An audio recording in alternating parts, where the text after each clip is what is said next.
Պարոն նախագահ, հարցադրումների պատասխանեք նոր գնաք։ Պարոն նախագահ, նախ ձեր թիմակիցների ձերբակալությանը անդրադառնանք ընտրություններից մի քանի օր առաջ մի շարք անձանց կառավարական հանրապետականների ձերբակալեցին, ապա կալանավորեցին, այդ թվում եւ Արմեն Աշոտյանի, ինչով եք պայմանավորում իշխանության այս մեկնեցումը։ Դեք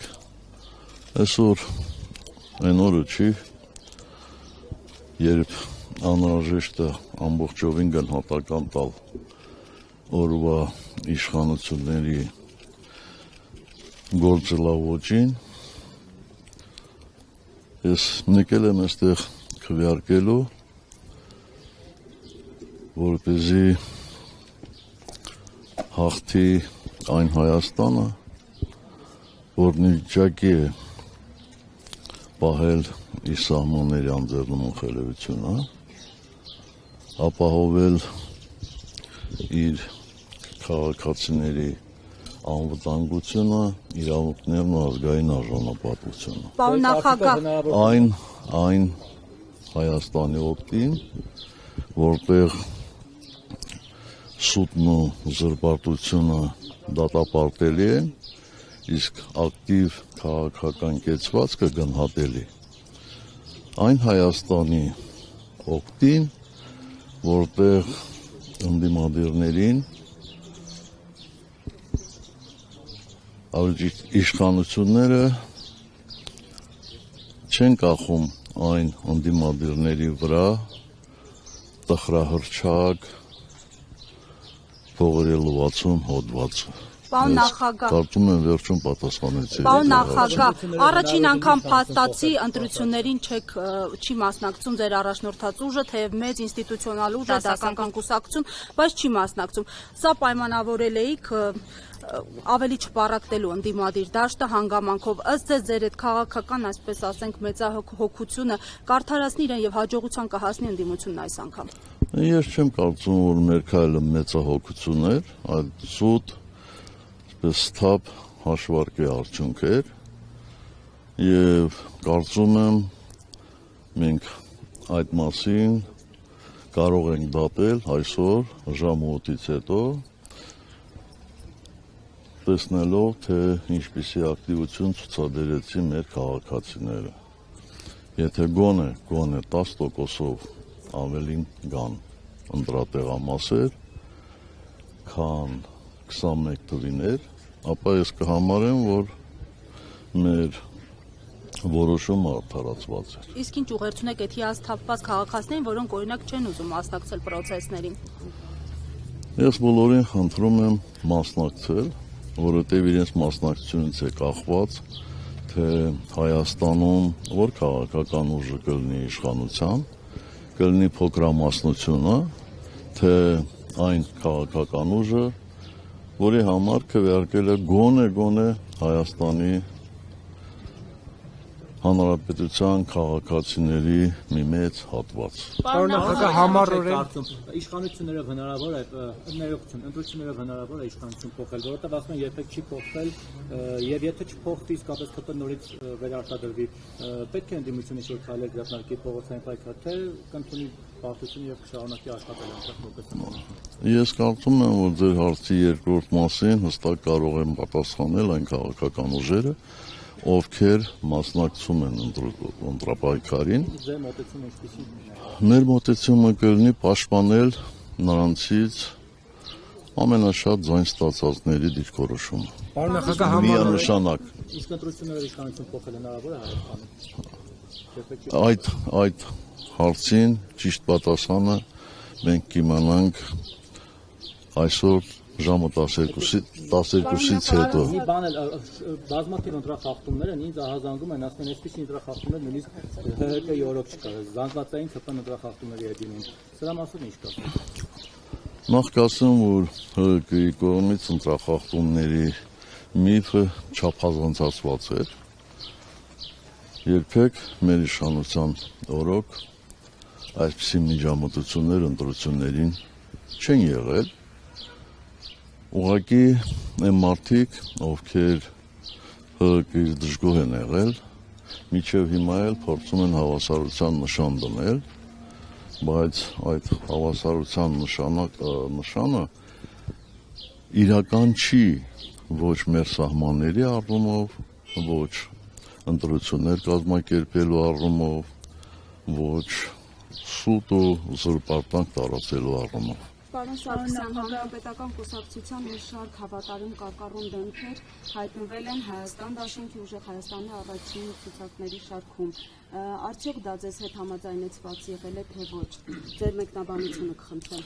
Ես չեմ կարծում, որ այդպիսի դեպքեր կան, որ Հանրապետական կուսակցության անդամները առաջին շարքերում են հայտնվել։ Կարող եք ասել, որ ընտրացուցակում են առաջին շարքերում հայտնվել։ Չկա այդպիսի բան։ Բայց Էդգար Ղազարյանը հանրապետական չի։ Բացի դրանից Էդգար Ղազարյանը առաջին շարքերում։ Առաջին շարքեր ես նկատի ունեմ գոնե միջև 5-րդ համար էլի։ Ճիշտ մոտեցումը դա է։ Համառորեն եւ Սամվել Կարապետյանի ուժին եւ Արման Թաթյանի ուժին ամեն կերպ փորձում են կապել ձեր հետ հանրապետական հետ ասում են ռեբրենդինգ եղած ՀՀԿ-ն։ Դե իրենց կարծիքով իրենք ամբողջովին վարկաբեկել են Հայաստանի Հանրապետական կուսակցությունը եւ այդպեսով փորձում են նաեւ վարկաբեկել այն ուժին, ում հետ մեզ ասոցացնում են։ Պարոն Փաշինյանը քարոզարշավի օրերին զորահանդես էր կազմակերպել։ Նախ դուք ինչ կասեք այդ զենքերի մասին, տպավորված եք թե ոչ, եւ ասում է 0-ից բանակ եմ կառուցել, իսկ իրենք հին դեննետված օգտագործված զենքեր են բերել, ես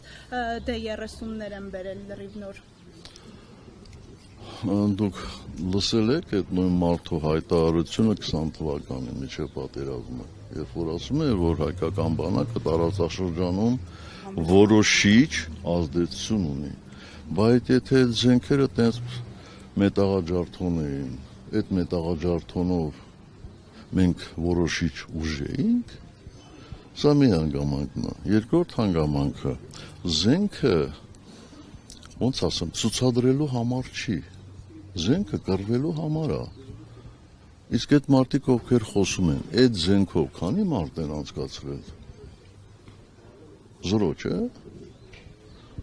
Եվ այն ինչ որ իրանք ցույց են տվել, ձեզնից ով կարող է ասի, այդ նմուշներից քանի հատ մենք ունենք։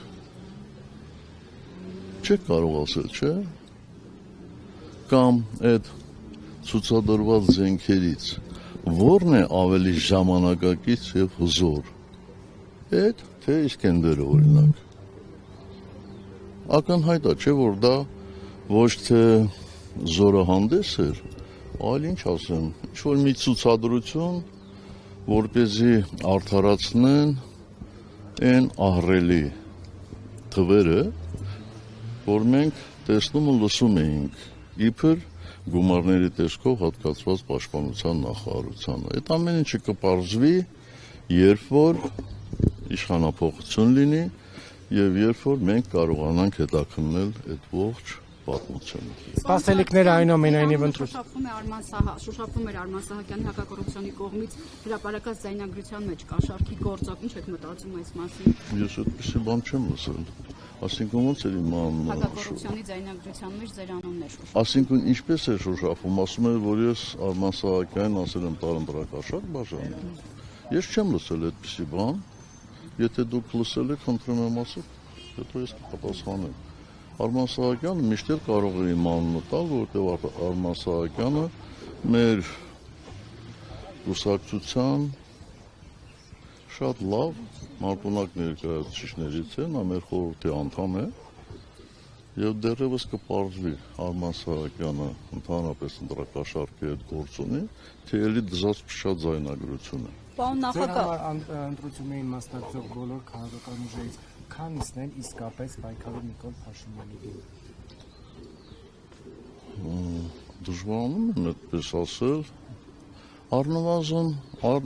4։ Առնվազն 4։ Պարոն նախագահ, եւ այսպես մի քիչ ամփոփելով նաեւ, ինչպես է ստացվում, որ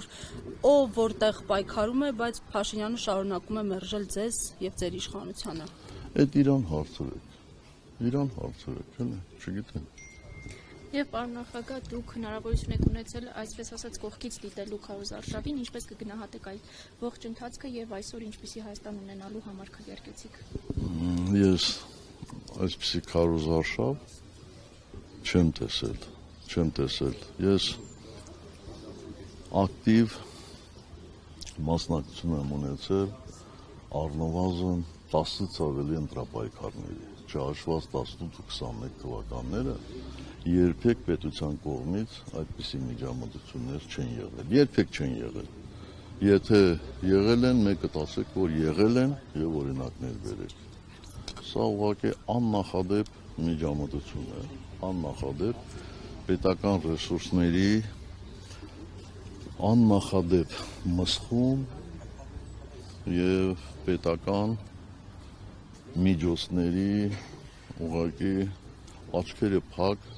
բաժանելը։ Իսկ միջազգային կառույցների կողմից այն ակտիվության ականատես կլինենք, որ ձեր իշխանության օրոք էր եւ նույնիսկ 2018-ին այդ հիպերակտիվությունը որ կար։ Ոչ, ականատես չենք լինի։ Ինչու՞։ Շատ պարզ պատճառով, որովհետեւ նրանք, ովքեր վերահսկում էին ընտրությունները, այսօր աչքները փակ են, որտեղ իրենց ղեկավարները կոնկրետ նպատակ ունեն եւ այդ նպատակի համար իրենք մեծ ջանքեր են գործադրել հրապարակավ, առանց որևէ բան թաքցնելու, ինչ կարող եմ ասել, ամենաբարձր մակարդակով։ Այդ դեպքում նրանք ինչ-որ բան նկատեն։ Ինչքան որ ճանաչում եք Նիկոլ Փաշինյանին, ինչ եք կարծում, եթե նա ընտրություններում չհավաքի բավարար ձայներ, կկարողանա իշխանությունը անցնցում հանձնել հաղթած թեկնածուին։ Ես բավարար չափով չեմ ճանաչում, որտեղ ես իր հետ երկու բառ երբեք չեմ փոխանակել, երբեք։ Բայց եթե քվեարկության արդյունքներով ընդդիմադիր ուժերը հաղթեն, որևէ մեկը չի կարող այդ ընդդիմադիր ուժերից իրենց ձայները խլել։ Ոչ մեկը չի կարող։ Եվ իմ վերջին հարցը ինչպիսի Հայաստանի համար եք այսօր քվեարկել։ Ես ասեցի, թե ինչպիսի Հայաստանի համար կարող եմ ավելացնել, որ շատ եմ ցանկանում, որ լինի ազգային համախմբում, շատ եմ ցանկանում, որ այն ճնշող մթնոլորտը, որ շատ-շատերը իրենց վրա զգում են, վերանա ուղղակի ճնշող մթնոլորտ, որպեսզի մարդիկ ազատ կարողանան իրենց դրսևորել, ազատ կարողանան իրենց կարծիքն արտահայտել։ Շնորհակալություն։